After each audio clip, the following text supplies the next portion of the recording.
I didn't have any female role models, which is, when I think about it, it's pretty sad. But at the same time, I'm really proud because that's one part of the game that we have developed, and we are actually role models for the next generation.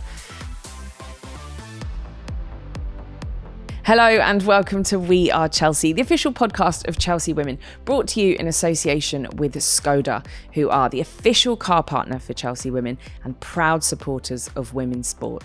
I'm Caz De Moraes, and part of the reason for doing this podcast is to inspire the next generation of players, but to also give you all an insight into what it takes to reach the very top. We're going to find out how it all started with some of the biggest stars on this Chelsea team, but also find out their origin stories, what inspired them to get into the game, and also what setbacks they've had to overcome along the way. And today, I'm very pleased to be joined by Swedish international and Chelsea goalkeeper ZECIRA Mušović. Well, ZECIRA, I'm very happy to have you on the podcast. Welcome to We Are Chelsea. How are you? Thank you for having me. I'm good, thank you. How are you? I am very well. This is a beautiful place. It is. I wish this was my home. I know, me too. I say that every time I come here. I'm like, wow. Let's start from the beginning with you. What was a very young ZECIRA like? Oh God, good question to start. A young ZECIRA, very ambitious, I think, back then. Wanted to win everything. It didn't matter if it was on the pitch, in school, push-ups, like everything. I wanted to a big winner that hated to lose, and I think that's who I am today. I am sensing a theme with all of the Chelsea players. Everyone that I spoke to Fran, and I was like, she's really competitive. I spoke to Neve, and I'm like, she's very competitive, and she told me she was a sore loser. Spoke to Hannah. Suddenly, I'm like, you're all extremely competitive, right? Yeah, and I think you have to be that to make it to this stage. I think, you have to be a winner. You have to not wanting to lose. So I think that's a important trait to have if you wanted to make it to the very top. And are you still competitive, even maybe off the pitch, when you play board games with your family? Should I not play Monopoly with you? I pick my moments. I think when I have a fair chance of winning, then that's when the winning mentality kicks in, and then it's like, no, it will be impossible to lose today. Okay, I love it. Well, back to your early life. When did you first get into liking playing football? When was it first on your radar? I loved all sports. So on my lunch breaks in school, do you say lunch breaks? Yeah. Yeah. I loved playing basketball, handball, football. It was me and my best friend with all the boys. But I started to play football when I was 9. A coach back then, we had a school tournament that he came up to me and he was like, "You're pretty decent. Do you want to join us?" And I was like, "No, I think I will start to play table tennis or something else." But he got me to football, and I fell in love from the first day. I love that. What were there many opportunities where you grew up for girls? I think I come from a culture. Well, I have two different cultures. I come from Sweden. I'm born in Sweden, but my family, they flew from the Yugoslavian war in the early 90s. So I have the Balkan culture as well, where it's not that common to play football as a girl. Okay. So I think the Swedish culture and the society allowed me to play football, but it was a lot of question marks. From my other culture, the Balkan culture, where it was like, should you really play football? Should not be studying something or something like that. So it was a bit tricky, but I still ended up playing football. I guess, how do you battle that if that's happening at home, but then your outside culture is giving you something else? Because I guess you could have easily gone, maybe not. What was it that made you go, no, I think I really like this and I'm going to keep pursuing it? I just loved being with my friends and playing football. I had my best friend and we did everything together. My brother, he was playing football back then, and he's such a big role model for me. So of course I had to play football too. And I think my big love and passion for the sport, I didn't hear the people around me that much. It's more I think the last few years that I've really realized, okay, what obstacles I had to push through to be able to play football. But back then I just did what I love, and it was nothing wrong with that for me. Yeah, absolutely. Talk to me about the first team that you played for. It was a team in Helsingborg in Sweden called Statena IF. I came there the first day really nervous. I was biking to training and I was like, oh, how will this go? But then as soon as we started to play football, it was a sense of belonging to a group, and I met my best friends there, and I just loved what I was doing, and it was the best time of my life, I think. Oh, I love that. And what about position? Where did you start? Were you always in goal? No, I was an outfield player at first. I was the tall girl at the midfield who's doing all the kicks and throw-ins and everything, and then I had my best friend up top who was a bit of like a more creative player who was scoring the goals. But so it was us two creating the chances and the goals.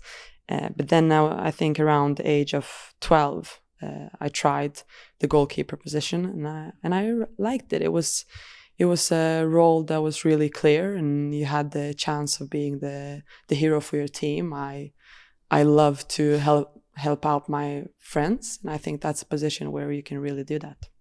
It is a position where you can be the hero, but it's also, you're kind of like the silent hero, aren't you? It's like the striker gets all this glory, but then the goalkeeper can really, literally, no pun intended, save the game.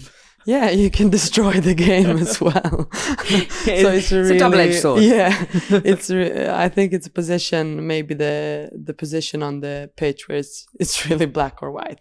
Either you've made a good game or you've destroyed the game, and not by playing bad the whole game, but just that one specific moment. And I think that pressure is something that's really triggering me all the time to want it to become better and to improve my game, but also something that I like as a person. I love being in pressured moments and really where you have to step up in the right moments. Wow. You love being under pressure, because I was going to say, how much of the mental side do you have to work on? Because I know, Neve, for example, talked a lot about her mental health, and I know that it's really difficult for all footballers, but I guess from what you've just said around goalkeepers, there's an extra added layer maybe. Yeah, I think you're totally right. I think the mental aspect of the goalkeeping position is maybe 80% of it. The most part you're playing actually in your own head. And I think it's an individual sport in a team sport. Yeah. So you have to be strong. You have to have a big belief in yourself, and not least you have to be able to cope with your own mind. Who were your idols growing up, and were any of them goalkeepers? I think when I started playing football, my brother was my biggest idol. I didn't have any female role models, which is, when I think about it, is pretty sad. Yeah. But at the same time, I'm really proud, because that's one part of the game that we have developed. Yes. And we are actually role models for the next generation. But I had Serena Williams was a big idol for me, but she didn't even play football. But it was just because she was huge in what she was doing. She was the best, and I wanted to be the best. Me too, one day. Then Hope Solo later become my role model, but that was later when I found out that she was existing. I mean, yeah. You touched on your brother. Can you explain a little bit about how much of an impact the support of your family and friends had on you back then? My family means everything to me. The journey they made from fleeing Bosnia to coming to Sweden, and all that journey of integrating in a society in that way that they have done, they mean massively to me, both as a goalkeeper and a player, but also as a person. I think their support has been huge along this whole journey so far, and I think the love from them and always seeing me as the person Zećira rather than the player Zećira is something that I value highly. And I think that's when we speak about the mental part of goalkeeping position, that's a huge part of it, to not be identified as just a player back at home. Yes. Like when I go home, I'm a normal person, and that's something that takes away the pressure from the sport, from the position, from all the pressured moments that you have in this career. How big is your family? Is it just you and your brother and your parents, or are there more of you? You can think that it's only my brother and my parents, because those are the ones that I always mentioning. And my sister, they're like, hello, are not existing in this family. But I have 2 older sisters, 1 brother and mom and dad. And then we have 10 nieces and nephews. So we're a 10? Big family. And Wow. I'm the baby. I'm the baby in the family. My brother is the next one after me, and he's 11 years older than me. So 11 years older. Yeah. Wow, you really are the baby of the family. Oh my gosh. And have you ever played a match where they've all come to see you? Yeah. They come to my games often, not least when I used to play in Sweden. They were always in the stands with my with the goalkeeper shirt. So there was they are massive support. And how much of an impact do you feel on your nieces and nephews who are growing up seeing the women's game in the era that it's in now? I think I'm really proud about that. I think they're really talented. I have high hopes of their football careers. But really? But not least I can see the girl, one of the girls, she's playing football, and I'm just so proud that she has someone to look up to, and that I can hopefully pave the way for her, and that she can just dream big. This podcast is brought to you by Skoda, the official car partner of Chelsea Women and proud supporters of women's sport. Whether you're playing 5-a-side after work, cheering the kids on from the sidelines on a Saturday morning, or gathering with your mates to watch the big leagues at the weekend, Skoda's the perfect companion for your everyday adventures. Zip around town in the fully electric Enyaq, or give the squad a lift home in the all-new 7-seater Kodiaq. There's something in the range to suit teams of all shapes and sizes. Don't just take my word for it. Search the Skoda range today to jump in and see for yourself. Do you remember your first professional contract? How it came about? What was it like when you'd realised this is going to be my job? I'm going to make this my professional life.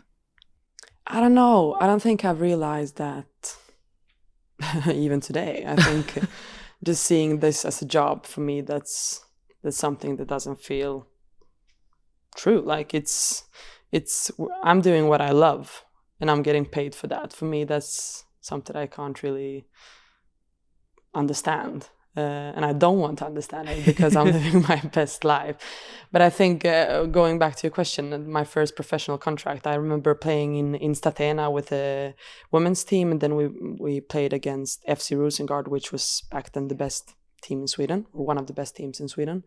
And it was a gap between those teams, but I had a decent game, and they were like, okay, we're interested in you. And I remember the sporting director, he had a chat with my mom, and she was like, no, she's going to study, she will stay in this team, and no, she will not move to Malmö, which is like 40 minutes train ride. Okay. So it's not far at all, but she made it sound like it was the biggest move ever. Well, you're her baby. Yeah, you're right.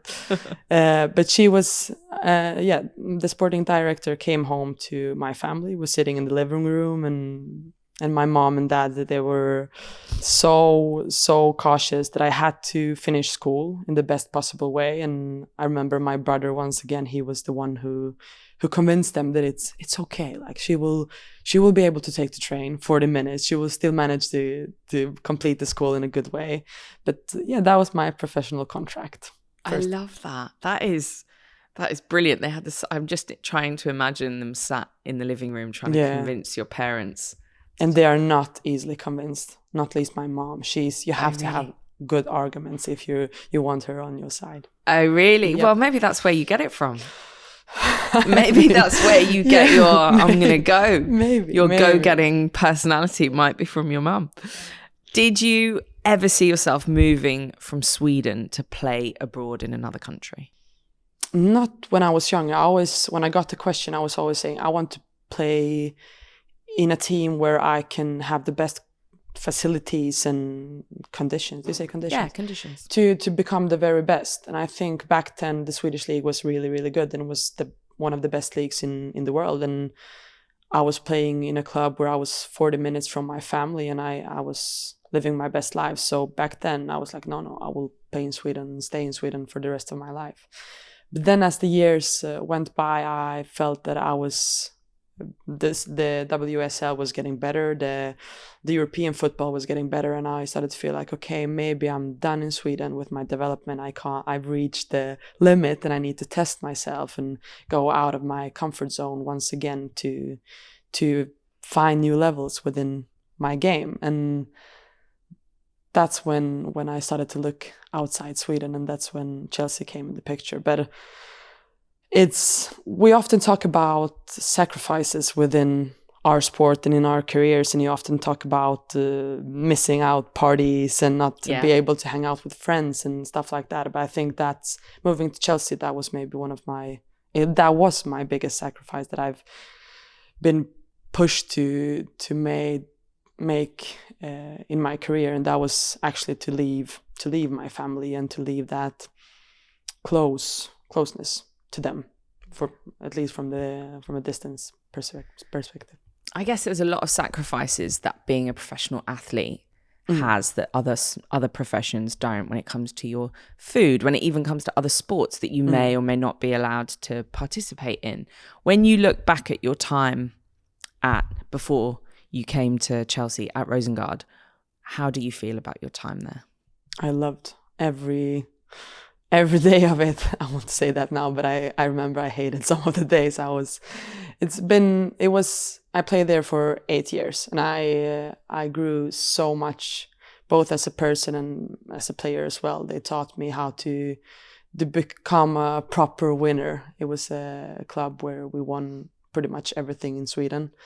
But also that I had my important years of my life there. I studied as well when I was playing, and I grew a lot as a person. I learned a lot about myself. I learned how to deal with mistakes, with challenges, obstacles along the way, because that's something I learned back then, that all these titles and glory and good performances, like everything comes with a price. And I think I learned that a mistake, if we look on one single thing, like a mistake is not a mistake, it's a learning opportunity. And that's something that I learned during those years, not least. And that's something that's really, really important as a player, as a person, and as someone who wants to be the best, I guess. And you touched that you were still studying. So your mum won that battle and you had to finish your studies. Yep. I mean, I wanted to study. I'm a curious person who wants to learn something every day. And I've studied a lot. But I remember 3 specific years, 3 hard years. I was studying in Lund, which is 20 minutes from Malmö. I was still living in Helsingborg, which is 40 minutes from Malmö. So my days started really early in Helsingborg. I was driving to Lund to go for a class, and then I went to Malmö for a training, and then back to Lund for another class, and then home late in the evening in Helsingborg. And that was how my years was spent. But it was well worth it. I have a degree. I'm really proud about that, and I learned a lot. What's your degree in? Economics, that specific one. But I've studied. Oh wow! So you didn't even study something that's slightly easy. I was bloody hard, but blood, sweat, and tears. But she's here now. Literally. Talk to me about how Chelsea came onto the radar. What made you interested, and how did you know they were interested? I think we played when I was playing in Sweden. We played a training game against Chelsea. I don't know. I can't remember what year it was, but I had a decent game again. It feels like the story is just repeating itself. But and then Chelsea was. I think they were following me for a longer time, but I didn't know that. And then they contacted my agent, and I heard about them. I knew that they had a brilliant goalkeeper coach. I had a chat with him, and he said that he could make me a much better goalkeeper. And I was like, yep, I'm going there. I heard a lot about Stuart, the goalkeeping coach. I heard a lot about Emma. And those are like the people you're working with. That's something that I value highly, and that's something that I valued highly back then. And that was a big reason why I went for Chelsea. And you mentioned the sacrifices. how was it adjusting when you first moved country and new club, new language, new everything? I think when I first got the question about Chelsea, it was a no-brainer. I was like, yep, I want to go there because that can make me reach my goals one day. Okay. But then the time went and I got closer to the moving date. And I remember clearly like 2 weeks before I was set to move to the UK. And I was like, oh, this is a nightmare. I don't want to do this. I don't want to leave my family. Like, I don't know if I even want to play football because I don't want to move away from my family. So we're all talking about living your dream and living your best life. But back then, it was like my biggest nightmare to leave my family. So I was doubting myself so much if I even wanted to do this. But and how old were you? I was, this is my 4th year, so it was 4 years ago and I'm 27. Okay. So I'll let the listeners calculate that one. But yeah, it was, but then I did it and I came to Chelsea. I had my Swedish friends in Jonna Andersson and Magda Eriksson who played here before, and they welcomed me and I felt like instantly Chelsea became my second family and my English family. So it wasn't hard at all. It was just those 2 weeks that was so awful. And I remember my brother saying on New Year's Eve, he was like, can't you just go so we can rip this off and we can like start to live a new life where you're not living 40 minutes away from us. But yeah, it was, I don't think my first time here was hard at all. It was like I saw straight away that I will be working with top people in every position. So that was the easiest part of it all. What advice would you give to someone that might have been the same age or maybe younger, where they've got a big opportunity as something that they love, but they are feeling that kind of push of should I go or should I stay?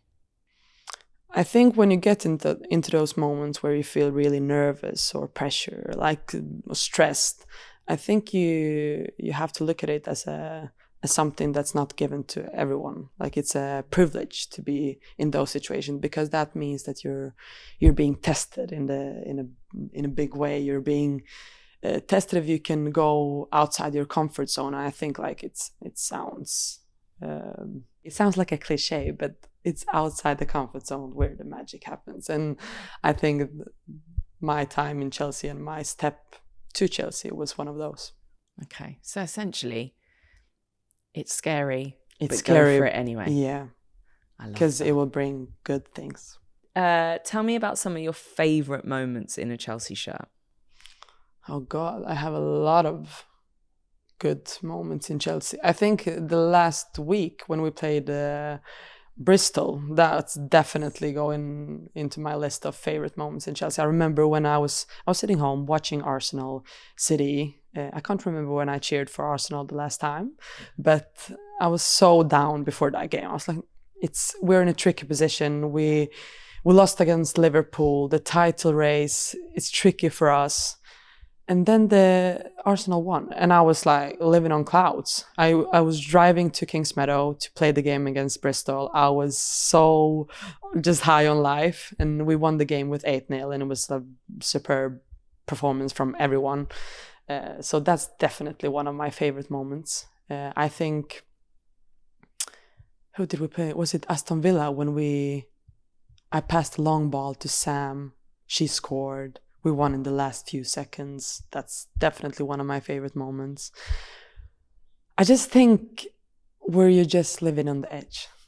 Though that's where I find my favorite moments. Well, not talking about the title race, you're living on the edge. Yep, and I love it. You've won multiple titles here at Chelsea. How much does success spur you on and give you that determination? I think success with the right people, and I think the right people is what I have around me here in Chelsea. That's what motivates me the best, in the most. It's not the titles in itself. Yes, I've won a lot. I've won a lot here in Chelsea together with my team. I've won a lot in Sweden together with my team. I won a lot in FC Rosinger together with my team there. But I think it's just the journeys we create together and the daily work we put in to reach those. Like everything that's happening behind the scenes, that's what motivates me and drives me to work even harder every day and to go to that training after this podcast and be like, yes, I want to become a better version of myself today. Well, talking about behind the scenes, you won the PFA Community Award this season for all the outstanding work that you've done off the pitch. Can you tell us a little bit about that work and what you've been doing? I feel very proud and honored that I won that award at the Chelsea Awards. And I feel like, I mentioned it before, when I was 9 years old and started to play football, I didn't have that female role model. So that's something that I'm really passionate about. And I'm really passionate about the next generation and to paving the way for them so they can play football on an even higher level with better quality, with a bigger interest around the game. So that's something that I value highly, and I want to take that role as seriously that I can, and I want to play that role in the best possible way that I can. So I'm taking every opportunity to inspire the next generation, to show that everything is possible, but maybe I'm selfish in that too, because I think that's what gives me the biggest energy and the biggest motivation. Because when I see them, I see myself, and I see like, you've just started your journey. It's so much more to come, and I want to help them with that. Well, the next generation are going to be seeing sold out crowds at Stamford Bridge. How does it feel playing at a sold out crowd at Stamford Bridge? It feels amazing. It's something that I dreamt of, but I didn't know that I was dreaming of. So when I was a kid, I wanted to play for a sold out crowd and for a big club and with big players, but I didn't know, like, that picture wasn't clear. It was just something that I wanted to do. But back then, I mean, my AC Milan was my favorite team because that was my brother's team. But it wasn't like I could play with the men's team. So I was just dreaming, but I didn't know what I was dreaming about. But today you can actually play for a sold out Stamford Bridge in Chelsea with top players. So yeah, I'm definitely living my dream. Well, Zećira, you're clearly very talented, economics degree, football player, and I have to watch my back as a host because there's a little meme hosting duty that you've been doing. Tell us a little bit about it. Yeah, what should I tell about that? I don't know how I ended up there, but yeah, that's one big thing of mine, and I'm really excited to share the next episode.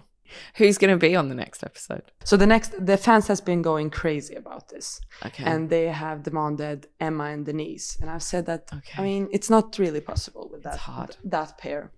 But we have, sorry, Denise, but I think we have an even better pair. And it's Emma Hayes and Lauren James. Ooh, okay. That is, yeah, screw the economic degree, screw the football career. We have another episode of Meme Girls with Lauren James and Emma Hayes. I mean, I don't know if you can get any better. Well, I guess we'll have to leave it there. Because even though we've said screw the rest of it, you have a training session to get to, Missy. Yes. Sorry. Thank you so much, Zećira. It's been an absolute pleasure speaking to you. And I could have spoken to you all day. Thank you. I'm sorry about my English, but don't yeah, you dare I did my apologize. best. Your English is fantastic. I'm doing my best. Thank you. Thank you. Thank you for listening to We Are Chelsea, the official podcast of Chelsea Women, brought to you in association with Skoda, who are the official car partner of Chelsea Women and proud supporters of women's sport. Remember to subscribe to the feed, give us a review, and send in your questions to wearechelsea@chelseafc.com. See you next time.